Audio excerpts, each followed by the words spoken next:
Ne durum olursa olsun bizim yanımızdadır. Biz bunu biliyoruz zaten. The floods have been very, very serious this year. Bu yıl seller çok ciddi bir sorun yarattı.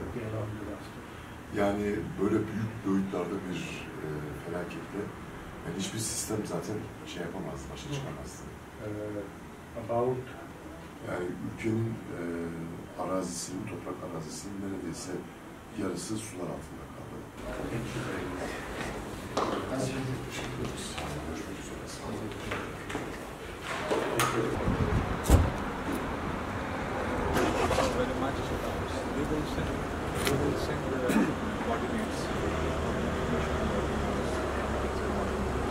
Yarınki Zoom konferansı için